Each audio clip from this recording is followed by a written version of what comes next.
Olá, meus amigos do Covil Rubro-Negro, tudo bem com vocês? No sábado de carnaval, o bloco do Mengão passou por cima do Vasco mais uma vez. 1-0 aqui no estádio Newton Santos, no Engenho de Dentro, o tapetinho sintético que foi polêmico a semana toda. Antes de falar sobre mais essa pelada, eu preciso lembrar você que já está disponível o clube de membros aqui do Covil Rubro-Negro. Tem 3 níveis para você escolher: R$ 2,99, R$ 6,99 e R$ 14,99 por mês, cada um com seu nível de vantagens. Por exemplo, membros veem primeiro os vídeos aqui do Ligado no Lance e outros vídeos do Covil Rubro-Negro. Quem também colabora com o canal tem emojis exclusivos para usar em qualquer uma das lives, tem leitura e resposta prioritária de comentários, um selinho para mostrar quanto tempo você colabora com o canal, vídeos que só quem é membro consegue ver e, claro, sorteios exclusivos, além, é claro, de um grupo de WhatsApp só para trocar ideia com outros membros espalhados pelo planeta Terra. Não perca mais tempo, clica já no Seja Membro e venha fazer parte dessa família. Agora sim, meus amigos, vamos falar desse jogo que, olha, com toda certeza foi o pior da era Felipe Luiz, né? O pior jogo do Flamengo titular na mão do Felipe Luiz, com toda a certeza. Jogou muito mal contra o Vasco. Esse resultado, a vitória, né, o resultado positivo não pode mascarar o jogo ruim que as duas equipes fizeram, mas muito mais demérito do Flamengo do que mérito do Vasco nesse jogo parelho e muito equilibrado. Entramos em campo com Rossi, Wesley, Léo Ortiz, Léo Pereira e Varela improvisado na lateral esquerda. Pulgar, Gerson e Arrascaeta fazendo seu jogo de número 300 com o manto sagrado. E no ataque começamos com Plata na esquerda, aliás, Plata na direita, Luiz Araújo na esquerda e Bruno Henrique centralizado como falso 9. Bom, foi um jogo pegado desde o primeiro minuto e não é hipérbole, não é força de expressão. O Vasco veio para bater, veio para picar o jogo, a estratégia velha que a gente conhece. Times que jogam contra esse Flamengo de muita habilidade, de muita velocidade, só conseguem tentar fazer frente a um elenco tão qualificado na base da porrada, na base de picar o jogo, chutar a bola para longe, toda hora tentar fazer o jogo parar, e foi isso que o Vasco se propôs a fazer no primeiro tempo. Não é surpresa, né? O Fábio Carille é um técnico extremamente retranqueiro e com um elenco pouquíssimo qualificado que ele tem nas mãos, recebeu alguns reforços, não poderia ser diferente, né? E precisando sair para o jogo, essa estratégia me surpreendeu um pouco, porque ele que precisava do resultado, ele que deveria ter vencido o jogo e não o Flamengo, né? Nas condições normais seria o time do Vasco que procuraria as ações ofensivas, e não foi isso que aconteceu. Com 3 minutos de primeiro tempo, o juiz muito fraco, seu Bruno Arleu de Araújo, teve que distribuir pelo menos um cartão para cada lado, para o Pulgar, para o Flamengo, e já no primeiro minuto para o Lucas Piton, jogador do Vasco. Foi um primeiro tempo horroroso, de pouquíssimas oportunidades. O Vasco merecia terminar o primeiro tempo ganhando. Não se surpreendam com o que eu vou falar, porque realmente o Flamengo não jogou nada, absolutamente nada no primeiro tempo. Muito erro de passe, a marcação alta do Vasco também colaborou para isso, né? Porque eles batiam e jogavam com marcação alta, impossibilitando a saída de jogadas de velocidade do Flamengo. Outro erro que me irritou muito ao longo da partida, e o Flamengo só foi corrigir isso aí no segundo tempo, foi que o rubro-negro jogou muito centralizado. Quando você tem Luiz Araújo e Plata, que ainda no primeiro tempo começaram de lados trocados, né? Dos lados, digamos assim, que eles não costumam jogar, e você tem o Bruno Henrique, que é um segundo atacante, que está jogando de falso 9, você tem ali um time muito leve e que sabe jogar pelas pontas. E não foi isso que o Felipe Luiz fez. O rubro-negro jogou o primeiro tempo inteiro sempre na bolinha pelo meio, onde não estava dando, onde tinha muita marcação, e o Vasco conseguiu segurar o ímpeto do Flamengo. Péssimo primeiro tempo do time inteiro, tirando Wesley, o Rossi, que atuou bem. Realmente foi um primeiro tempo para jogar na lata do lixo, especialmente de Léo Ortiz e de Arrascaeta, né? Me dói muito criticar o Arrascaeta, porque é um jogador que já fez muito pelo Flamengo, né? Um dos recordistas de títulos na nossa história, mas no seu jogo de número 300, a nota para ele é 0, né? Não jogou nada, foi nulo, completamente nulo. Parece que estava curtindo o carnaval ontem, porque o Arrascaeta que chegou aqui hoje não tinha condição nenhuma de entrar em campo. O Léo Ortiz ainda foi útil ao time do Flamengo, porque no finalzinho do primeiro tempo, quando o Vasco estava pressionando, o Rossi vendido num lance, o Léo Ortiz tirou em cima da linha. Ele salvou um gol certo do Vasco, naquela altura o jogo em 0-0, que poderia mudar completamente a história da partida.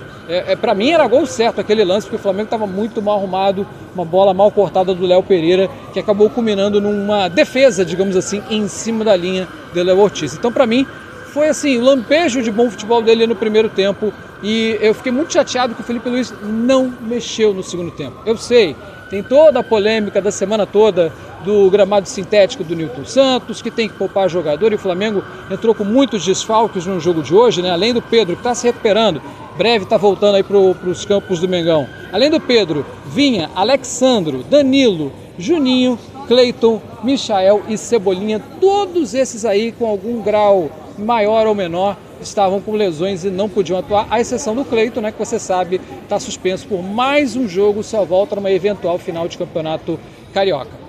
Pois bem, eu fiquei muito chateado que o Felipe não mexeu no segundo tempo, tinha material humano para isso, tinha necessidade disso, não tinha necessidade do resultado, mas para não se complicar ele poderia ter feito algumas alterações no intervalo e botado o time para jogar de uma forma diferente. Ele mudou taticamente, como eu disse, Plata e Luiz Araújo entraram no primeiro tempo de lados trocados. Então eles destrocaram, Luiz Araújo foi para a direita e o Plata para jogar na esquerda, e o time melhorou muito no segundo tempo. O Vasco nas cordas, o time passou a jogar pelas pontas, o que não fez no primeiro tempo, e aí conseguiu pressionar o Vasco no abafo. O Flamengo chegou, meteu bola na trave, chegou muito perto do gol, até que aos 21 do segundo tempo, o Bruno Henrique manda um chutaço da entrada da área e dá números finais da partida, um golaço. Aliás, deixa eu trazer um dado aqui, Bruno Henrique, só considerando clássicos, né, contra Botafogo, Vasco, Fluminense, tem 21 gols com a camisa do Mengão. Desses 21,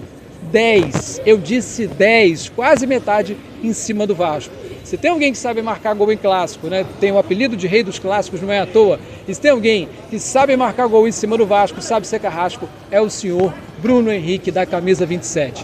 Jogou pouco, muito pouco para o que ele sabe, mas fez o que se espera do atacante, botou a bola no fundo da rede e o Flamengo sai com essa vantagem interessante para nós, né, e desesperadora para eles. O Vasco vai ter que correr muito no jogo do próximo dia 8 de março, também às 6 da tarde no Maracanã, para tentar reverter essa parada. Depois do gol, o Flamengo fez substituições, né? O Vasco se abriu, passou a dar contra-ataques e o Flamengo ficou muito perto do segundo gol. Poderia, se esforçasse um pouquinho, se acelerasse um pouco, dava para meter um segundo gol e aí realmente ia acabar completamente qualquer chance de final para eles. O Flamengo mexeu com a saída do Luiz Araújo para a entrada do Alan aos 25, logo depois da parada técnica, né, do segundo tempo. Aos 30, saiu a Arrascaeta para a entrada do Matheus Gonçalves, que teve um tempinho para mostrar o seu futebol, jogou muito bem, com muita vontade, o nosso camisa de número 20, e a última alteração aos 42 do segundo tempo, as saídas do Bruno Henrique para ser aplaudido e receber o grito de "Ah, é Bruno Henrique", e o Plata para as entradas de Wallacian e Ayrton Lucas. Bom, ponto final nessa primeira partida da semifinal, que foi ruim para todo mundo esse jogo ter sido realizado aqui no Nilton Santos. Era para ter sido no Maracanã. Pedrinho, o atual presidente do Vasco, presidente do Associativo, mas que interinamente também está comandando os interesses da SAF do Vasco, o Pedrinho está perdido no personagem. Ano passado fez um chororô, um escarcéu danado, ia para a justiça, cuspiu o Vasco ia jogar no Maracanã, qualquer competição, não importa que seja.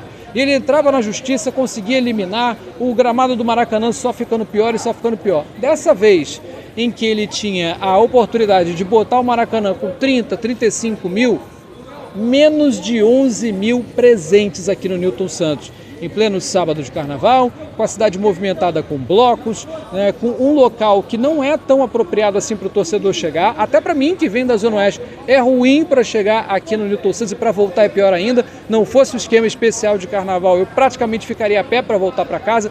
E vou te contar uma coisa, tá? Estou fazendo esse vídeo aqui no seco, porque o estádio Nilton Santos, estádio olímpico Nilton Santos, não serve água gratuitamente para a imprensa. Pasme os senhores, a Pão Durice do Botafogo, que é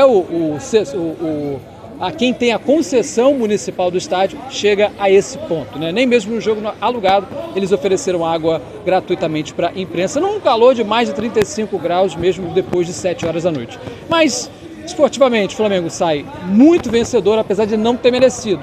Tem agora essa vantagem, né? Pode perder até por 1-0, 2-1, 3-2, pode perder por um gol de diferença, que ainda assim estará classificado para a sua 6ª ou 7ª final de Campeonato Carioca consecutiva desde 2019. Flamengo a final do Campeonato Carioca desde 2019 é Flamengo e mais alguém, não importa quem. Um grande abraço a todos. Curtam muito a folia, se beber, não dirijam, façam de tudo para não alterar a população do planeta. Grande abraço a todos e nos vemos no dia 8 de março, lá no Maracanã, na outra ponta da Zona Norte. Grande abraço a todos, tchau, tchau!